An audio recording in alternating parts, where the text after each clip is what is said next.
Marketing architects. Marketers have been told to pick a side, brand building or performance. By balancing equity and activation, TV can drive both long-term growth and immediate results. Hello, and welcome to today's Adweek webinar, The Marketer's Guide to TV's Brand and Performance Power, sponsored by Marketing Architects. I'm Rebecca Isquith, here with Adweek's Branded Content Studio, and I'll be your host today. Before we jump in, please let me share a few reminders. Today's presentation should go somewhere in the 30 to 35 minute range, after which we should have time for audience Q&A. So if at any point you have a question, please use the Q&A tool beneath this video window on your screen, and we'll get to as many questions as we can at the end of the presentation. And if you'd like a PDF of today's slide deck, you can find that in the event resources beneath this video as well. Lastly, it's not too late to invite your colleagues. About 15 minutes ago, you received a final reminder from us with a link to the registration page that you can share. There's still plenty of time for them to join us live, but if they can't, today's webinar is being recorded and they can always catch the on-demand version, which will be sent to all registrants later this afternoon. Now, let me introduce you to today's speakers. We're happy to be joined by Angela Voss, CEO of Marketing Architects. With over 17 years building TV campaign strategies that deliver ROI, Angela leads Marketing Architects to help brands launch and scale on TV to drive profitable growth. Also from Marketing Architects, we have CMO Elena Jasper. She leads the marketing team to drive innovation across all teams. We're very excited to have you both here today, so I'm happy to pass things over to Angela to get us started. Welcome. Thanks, Rebecca. Thanks for having us. Excited to be here. As Rebecca shared, I'm CEO at Marketing Architects, which is an all-inclusive TV advertising agency. We specialize in linear and CTV, and joined by Elena, our CMO. Hey, everybody. Thanks for joining us today. I'm super excited to dig into the topic of TV, and we're going to talk about why this conversation really matters now more than ever. To set the stage first, though, let's start with a major challenge that marketers face with every channel. This guy's named Mark Ritson, and he's argued that marketers, we love to trap ourselves in false dichotomies. You have creativity versus data, digital versus traditional, brand versus sales. And these debates, they might make for flashy headlines, but they distract us from what actually drives growth, especially when it comes to this classic brand versus sales conversation. For decades, marketing teams split advertising into two buckets. You've got your brand advertising. This is geared towards long-term awareness, brand equity, fame, all that fun stuff. And then you've got your performance advertising. This is the hardworking stuff. It's focused on immediate leads, conversion, ROI. This division really traces back to classic media planning practices. You'd run big TV spots or sponsorships for brand building, and then you'd lean on direct mail, print coupons, or late-night infomercials for direct response. Brand campaigns, they worked slowly and indirectly, while promotions and call to action ads drove those quick sales spikes. And today, this divide is even more extreme. Marketers, we face increasing pressure to tie our work to business outcomes in the short term. With digital's rise, the easiest to measure clicks and impressions often replace the metrics that really matter. Peter Field noted in his work for the IPA, as you can see here, not a super fun image, that the effectiveness of awarded campaigns has actually declined since 2010 as we chase these quick attributable results, sometimes at the expense of brand building. We're winning these quick battles, but we're really losing the long-term role. The result is lowered ROI, fragmented teams, and wasted spend. For example, your brand team might spend millions on a beautiful TV spot that makes people feel good, but intentionally omits any sort of call to action. Meanwhile, a performance team might run direct response ads on niche channels, but they're hitting the same small audience with hard sell messages that eventually burn out. Neither approach in isolation maximizes growth. Fortunately, we have data to show what does work that we can lean on. This is an image from Les Binet and Peter Field's famous IPA study, the long and the short of it. If you haven't read this study and you're a marketer, maybe don't leave the webinar now, but please read it right after, because it's super important. It demonstrates that going all in on sales or brand isn't the right answer. The most successful brands, they strike this balance. Roughly 60% of their budget is focused on these long-term brand building efforts, and 40% is on short-term activation. They call it the 60-40 rule, and it underscores that both types of marketing are necessary. Your brand primes the market, it creates that long-term demand, and your activation channels harvest that demand when people are ready to buy. If you ignore either side, you either build a reputation without revenue, or you chase revenue without sustainability. Once you're done with the long and the short of it, you should read the multiplier effect. This is a more recent report from WARC, and what it found is that when companies divert budget from brand building to short-term performance, they suffer diminishing returns over time. And we can actually quantify this. Their research with analytic partners concluded that over-investing in performance channels reduces your overall ROI by 20 to 50%. Without your brand support, performance marketing hits saturation and you end up targeting the same small in-market audience with increasing frequency over and over again, yielding lower marginal returns. On the flip side, when you balance your marketing, it starts to act as a multiplier. If you shift from a performance-heavy mix to more of a balanced brand and activation mix, you can increase your advertising-driven revenue by 25% all the way up to 100%. A strong brand makes every dollar work harder, and conversely, performance marketing can then help reinforce your brand messaging. Really, brand and performance aren't enemies, they're complements. A strong brand lowers the cost of acquisition because people already know and trust you. Meanwhile, strong activation ensures that when awareness turns into intent, you're there to capture it. It's this nice virtuous cycle. And no channel demonstrates this dual impact better than television. Traditionally, we had two camps of TV advertisers. You've got those legacy advertisers that we still see on air today. TV remains their heavyweight champion of brand building. And then we have those DR advertisers. We're all familiar with infomercials. They're leaning into performance, 1-800 numbers. They're really focused on tracking that immediate response from TV. But TV is this dual impact medium. It's not like any other marketing channel. It can deliver you reach and response, emotion and activation. But first, let's look at its brand effects.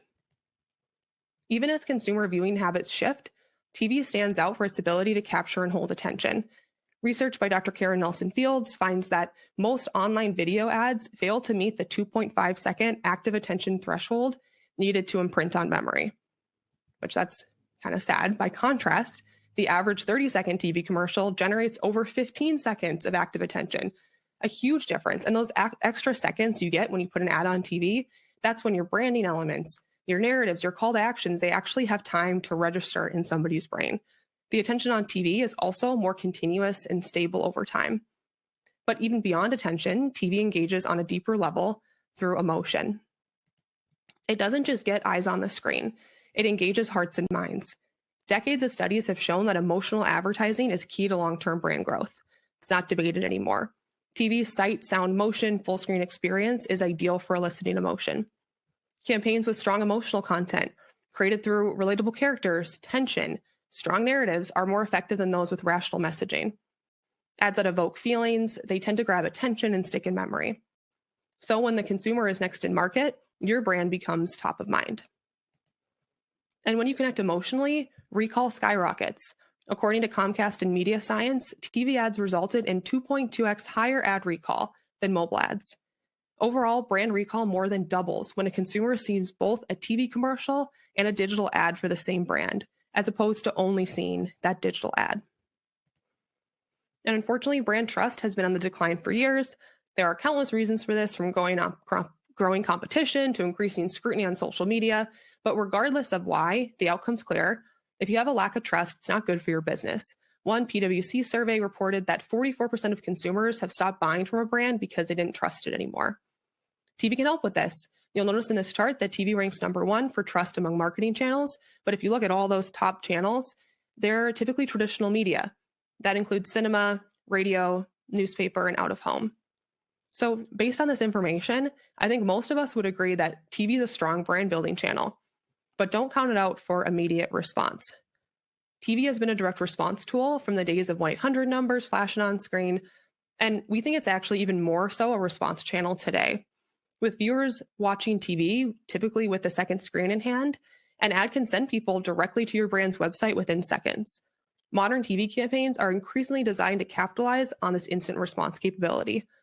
You'll see it. It's normal now to see URLs, SMS short codes, even QR codes on TV ads. And viewers respond.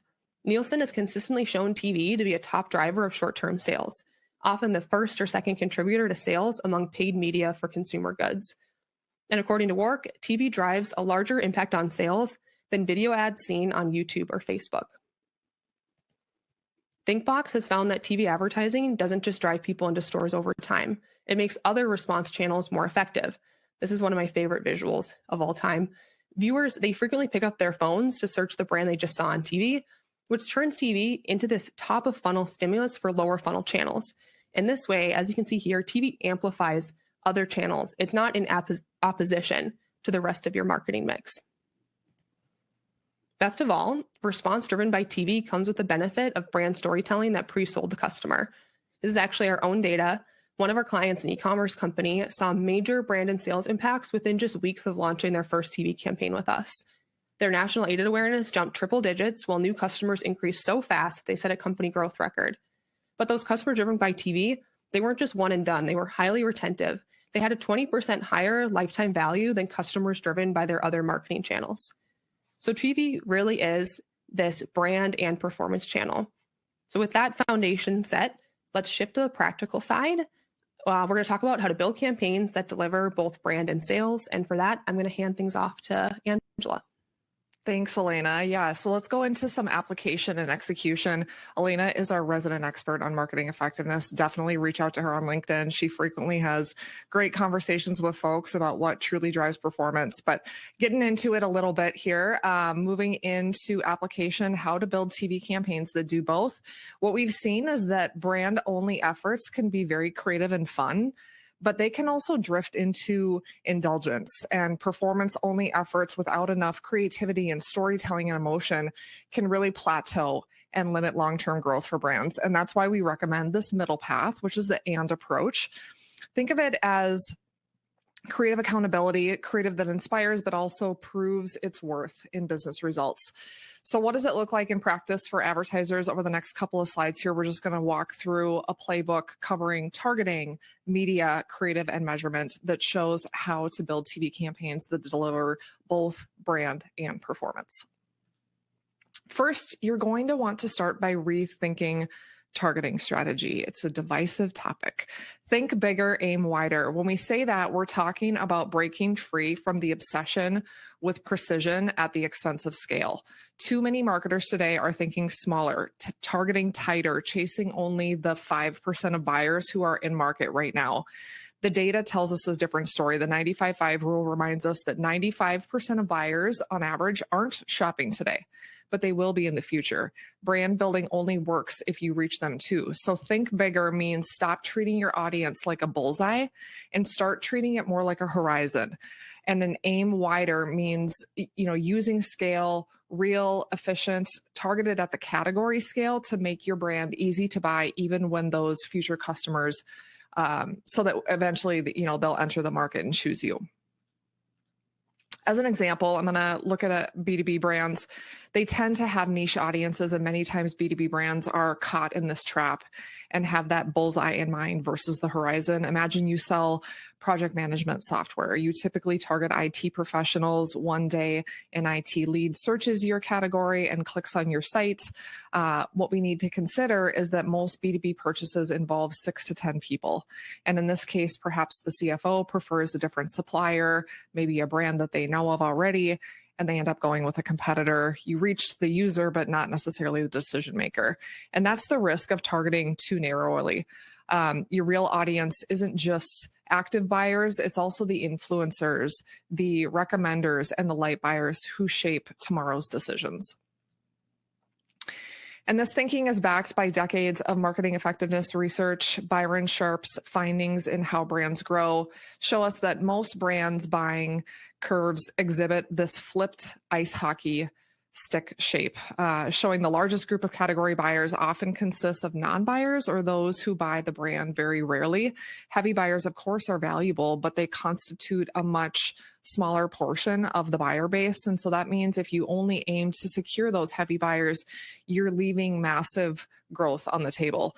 TV uniquely captures these light buyers, and when they're ready to purchase, your brand is top of mind. So the targeting lesson is to think bigger than your bullseye core.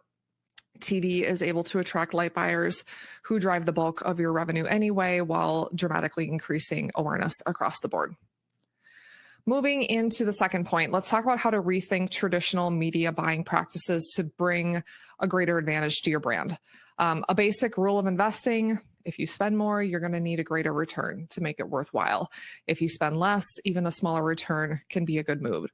We call this the idea that everything works at zero. If your cost is zero, any return is a win. Your ROI isn't necessarily determined by absolute cost, but by that relative return. And an efficient national campaign can often outperform fancy precision that comes with increased costs. So the smartest starting point isn't, can I afford TV, but rather, how do I reduce my upfront costs so that my returns have room to grow? Of course, we all want more efficient media. Start by gaining lower media rates for premium inventory just by accessing the full landscape. Let's say you're a home goods brand wanting to advertise on HGTV.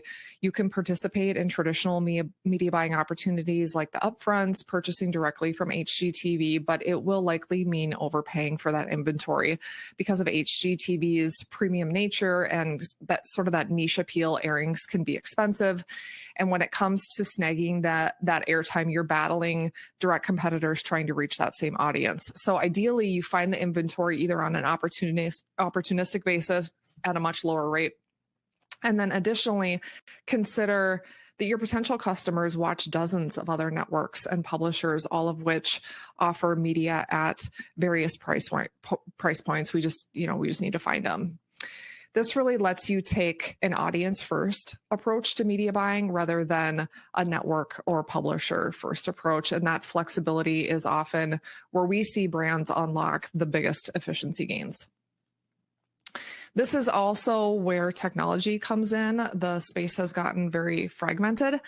AI has become a buzzword, but in TV media buying, it proves real value. If you think about the complexity of media buying today, billions of data points on audience habits, time of day patterns, pricing shifts, inventory availability, and a human team just can't process that at scale. But AI can identify undervalued placements, can forecast campaign performance, and recommend buys that hit both your audience and that budget sweet spot in terms of pricing. We've used AI for years to analyze viewing behavior and cost curves, and the payoff really consistently delivers lower CPMs, smarter reach, and campaigns that deliver both that efficiency and scale. Third, what's the and approach then creatively? If there's anything that comes with passion, I would say it's the battle between performance and brand related to creative. When we think about commercials that drive sales, we might think of maybe an infomercial. And on the flip side, when we think of brand building commercials, we think of famous campaigns, the Share a Coke campaign, or Nike's Just Do It, ads that told a story and elevated the brand, but didn't necessarily ask the viewer to act now. We really advise clients to use the same commercial to accomplish both objectives. That's that and approach. We have a plethora of data that proves that it's very possible to create a beautiful, story-driven ad that still drives sales. And in fact, combining them tends to mean better results in both areas because brand and sales support each other so closely. Now, if on the spectrum you tend to find yourself leaning towards performance over brand, then I would highly encourage you to challenge yourself to apply some focus to your distinction as a brand in your space. Brand marketers can get this wrong too, but generally it's performance marketers that maybe have undervalued the role of distinctive assets in your campaign. So what are they? Distinctive assets are these shortcuts your audience uses to remember you. Think of McDonald's golden arches or MasterCard's red and yellow circles. On TV, distinctive assets really make your brand easy to recognize. And that's how you command memory so that the next time a consumer is making a purchase decision, your brand comes to mind first. You don't have to compete in Google search, etc. So these are the triggers that help our brains store info for later.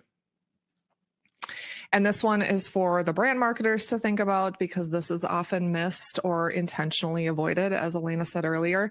Again, the focus is and, not or. So performance, you should also be thinking about your call to action. You know, traditional toll-free numbers can still work for some brands, but most viewers expect more modern options. That could be drive to web, it could be text to respond, it could be QR codes, as we mentioned earlier. The key is to make the CTA really effortless and really intuitive for the viewer. A clear step shown visually and repeated turns interest into measurable response. And finally, pre-test your creative before launching in market. The only thing worse than paying for a TV commercial is paying for a TV commercial that doesn't work. Our team developed an AI tool called ScriptSooth, which lets us test scripts to determine their in-market performance before we even produce the spot. This tool has been validated against years of in-market results and lets us try big creative swings while knowing how they're going to work before we put them in market, essentially. So it's a great advantage to be able to think big. Lastly, how do we think about measurement in a world of and? In a survey our team conducted of 300 marketers, linear TV was cited as the most challenging channel to measure, followed by print and then connected TV. When we combine linear and CTV, we're looking at 44% of TV advertisers that say either linear or CTV is the hardest channel to measure in their marketing mix. So that's where we're starting from. That's the place we're playing in. Part of this challenge is because TV impacts a brand's entire funnel from awareness to consideration to purchase. And so that means that no single attribution model is enough on its own. We often quote statistician George Box in saying, all models are wrong, but some are useful. And that's why we use a variety of models for every single TV campaign we launch, from micro attribution tracking immediate response to brand studies showing changes in awareness, econometric modeling showing TV's impact on revenue compared to other channels in the marketing mix, share of search. There's a ton that we do. And that's how you really gain a full picture of TV's brand and sales driving effects. All right. Takeaways for building TV campaigns that drive brand and performance results. First, your audience is probably larger than you think, so lean into TV's broad reach for its brand benefits and to reach those light buyers. Second, reducing your media costs by broadening your footprint and leveraging tech is one of the most efficient ways to improve your campaign performance and increase that ROI. Third, TV creative can and should be both beautiful, emotional, distinct, and optimized to drive response for the brand. And then finally, use multiple measurement models to understand TV's full impact.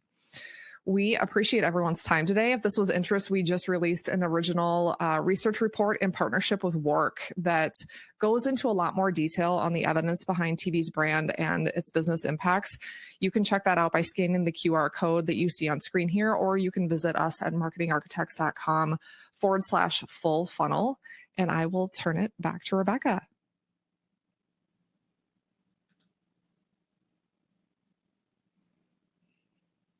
Rebecca, are you with us? Not hearing you. I'm so sorry about that. I was having a quick connection issue, but thank you. Sorry about that. Thank you for the presentation. That was super insightful, Angela and Elena. I thought it was super interesting points on how to drive brand building and performance. One of my favorite outlooks in life is two things can be true. So I love that.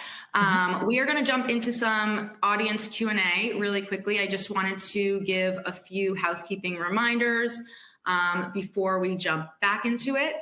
Today's webinar is being recorded and will be available after on demand.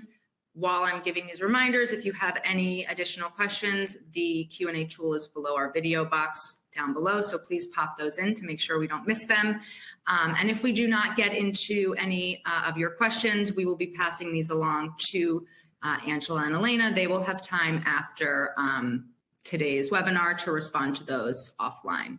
And lastly, if you want a copy of today's slides, you can find those below as well. So without further ado, let's jump into some questions. First, is the 60-40 rule universal, or should brands adjust based on their category, growth stage, or budget size? All right, I can take this one if you want, Ange. Yep. Although I know, Ange, you love the 60-40 rule. I think you said the other day it was maybe your favorite marketing effectiveness principle. There's a lot to choose from. Right. I love it too. All right, so 60-40 rule. No, it's not a hard and fast rule. It's not a requirement. We actually, we did a podcast episode with Peter Field, who's one of the creators of the 60-40 rule a little while ago. So if you search Marketing Architects Peter Field, you could hear it from him. But he stresses that it was not meant to be a strict 60% must be brand, 40% must be performance. It depends on your category, your stage of growth. Typically, if you're early stage, maybe you have a smaller budget, you're going to be more towards that activation side. LinkedIn's B2B Institute, they've done a whole study on B2B brands and how that varies. And that tends to push more towards activation than brand. However, it's still like 40-something% brand, even for B2B. And then obviously, if you've been around longer, if you've got like fast moving type of brand, you're going to be heavier in the brand bucket. So I'd encourage you, you could literally put into ChatGPT, like put in your brand, your stage, your category, and it can give you a pretty good recommendation of how much you should be invested. I'm willing to guess you are underinvested in brand. I would probably put money on that no matter who you are, unfortunately. Thank you. Our next question this is not directed at anybody. If you guys could let us know who wants to answer it. If a brand has historically leaned heavily into performance marketing, what's the best first step to begin balancing with brand building? It's a good one. Sure. Yeah, I can take a stab at that one. I would assume this question is more centered on budgeting. We talked a little bit about creative already. So if a brand has leaned into performance, generally those brands aren't on TV at all. If you've been looking at television as a performance channel, great. That's a great place to start. But I would say the best first step is just carve out a protected learning budget for that equity work. So maybe that's 10 to 20%, and then look to stair step that towards the evidence-based range. You can do some research. There are category recommendations, but again, that's more of a learning journey for each brand independently. When you think about the creative side, make the brief do two jobs, right? Build that memory for the 95% that's out of market, and then be really practical to allow for those that are in market to find you when they're searching for your brand or searching for, whatever the category or services that they're looking for. So measurement can help capture those halo effects, direct traffic, assisted conversions, look at MMM, and then judge the results on the right clock. We would kind of consider that a 6 to 24 month period, not just the media run schedule. Essentially, equity does take time to compound and improves the efficiency of your performance spend.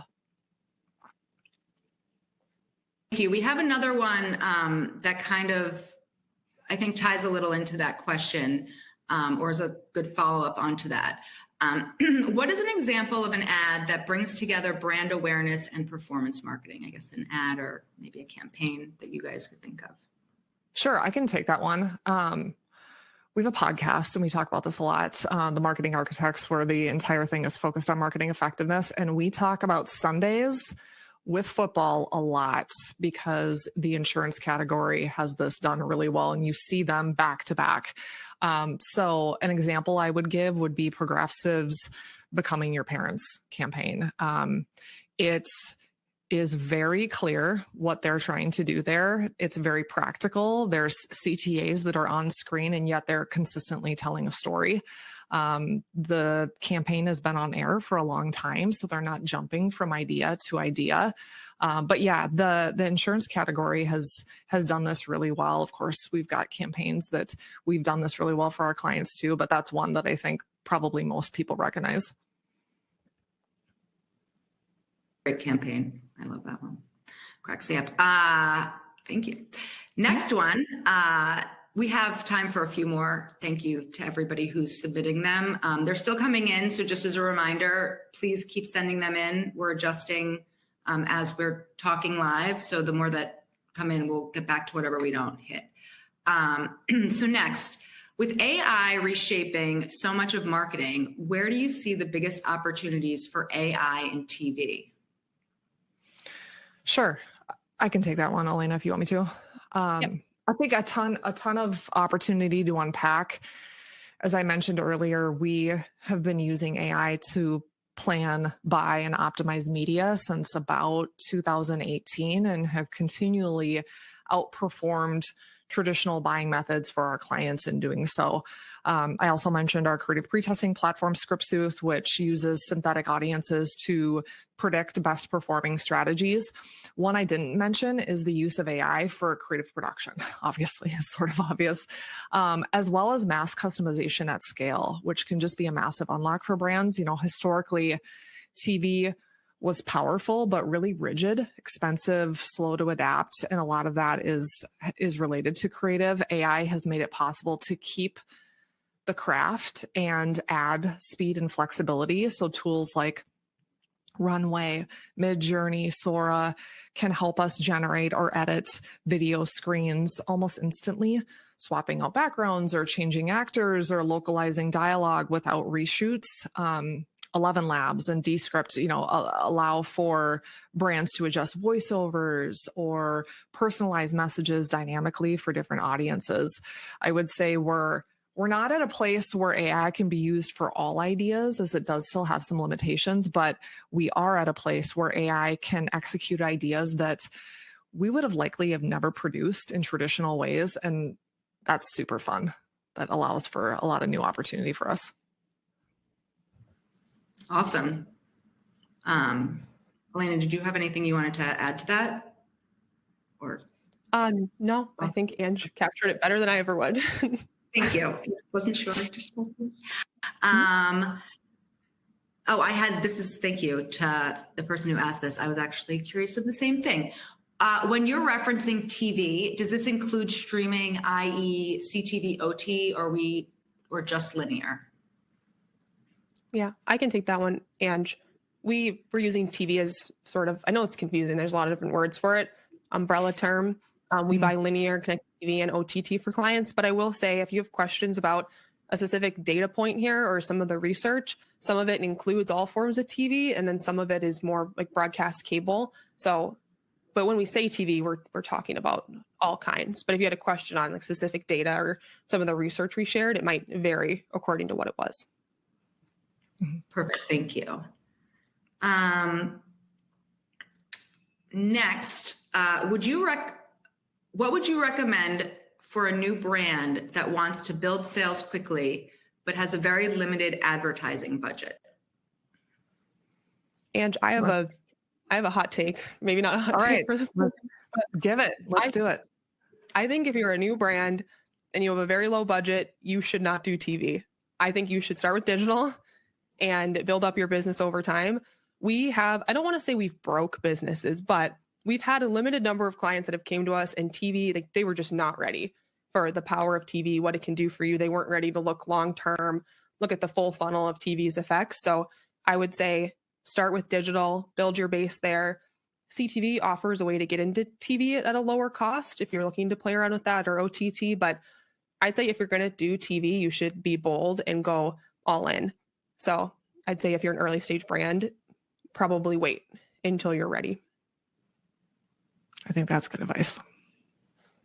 Thank you. A few more since we have time, and if you don't mind, you're doing great. What metrics should CMOs, this is for Elena, I suppose, prioritize when reporting TV performance to the C-suite? Or Angela, what do you like to see also? She's the CMO. I agree. That's a good question for her.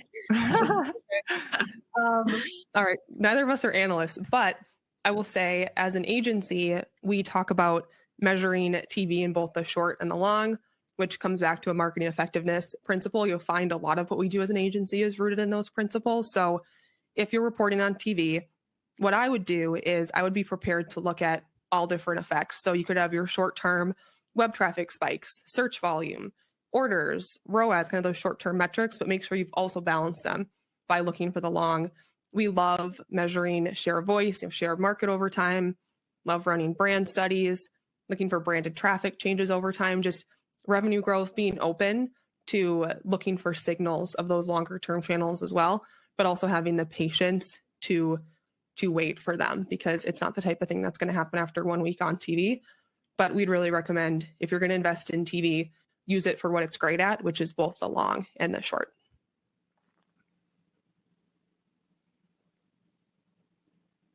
Oh, I don't think we're hearing you, Rebecca. Rebecca might have made the microphone mistake that I've been afraid of making. Yeah. What happens when clients constantly claim to get quicker results and data from digital? Yeah, I can take that one. I think that's the performance plateau, if I'm understanding the question correctly. When brands consistently overinvest in that short term, they're not building sustainable growth for the long term. And it's tricky because our measurement stack in the marketing world today is very attuned to clicks and immediate results. And so that's where having that multiple model approach to measurement is so important, because if we're only reading last click, et cetera, everything that falls into that bucket, you will put all of your dollars into performance media. And to Elena's point, as an early brand, that might be right, but you will reach a point if you don't go brand where you will plateau and it will become very, very hard. Every incremental dollar will be painful. We've heard and seen these stories multiple times with clients coming to us. So it's, again, just about finding that balance. Maybe it's 60-40, maybe it's something different, but working towards that. Great. And since we have time, another question. Do QR codes, shoppable ads, and other interactive features meaningfully improve response, or are they gimmicks? I can take this one, Elena, if you want to. Yeah, so are they gimmicks? I wouldn't say they're gimmicks. They can meaningfully improve response, I would say, when they're used as a bridge from emotion to action. You've got a clear value prop on screen long enough. There's low friction. There's unique parameters to measure. They're multipliers, but I wouldn't say they're a strategy. And sometimes performance marketers especially can overly use them. If the spot doesn't create attention and feeling first, the interactive device, I don't think is going to save it. So best to treat them like performance railings on top of brand building creative and validate that impact with your measurement stack. Wonderful. This is going to be our last question. So thank you so much, but I will give me 1 minute after to thank everybody. But I always tell my students not to target light users since they include non-users. You won't convince them to use buy. Yeah, I wanted to answer this question because at first I read it and I was like, let's fight. But reading it again, I'm thinking, I agree with you actually, that you should not, like the idea of targeting, like tightly targeting light users, probably too expensive and not worth it. However, like the slide we showed, that hockey stick curve of most of your buyers being light buyers, that is a principle of marketing effectiveness. So that's true. If you're not willing to target beyond those heavy loyal customers, you're going to have a hard time growing. However, where I would agree with you is one reason we like TV is because it's an efficient way to reach a lot of customers, a lot of light buyers. So you're able to have that efficient reach in order to grow. So where I would agree with you is if you're using expensive bottom of the funnel channels, just tightly targeting everybody you possibly can does not seem like a good idea. But this is a principle of advertising, a principle of growth. If you want to grow in the long term, you're going to need to expand your reach and reach those light buyers, but you should do it efficiently, which is why TV is so great. But I would love to talk with you more too, if you're open to it, because it's light buyers is a really fun topic. Awesome. Thank you.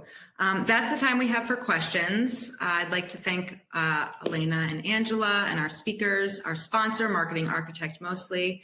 Some final reminders from us. If you would like to quickly, please download the slides from the event resources and check your email later for a link with the on-demand recording. Please be sure to check out Adweek's webinar calendar to learn more about upcoming events at adweek.com/webinars. Thank you again. Big thank you, Elena, Angela, and our audience today. We look forward to seeing everyone at our next Adweek webinar. Have a wonderful afternoon, day. Bye-bye.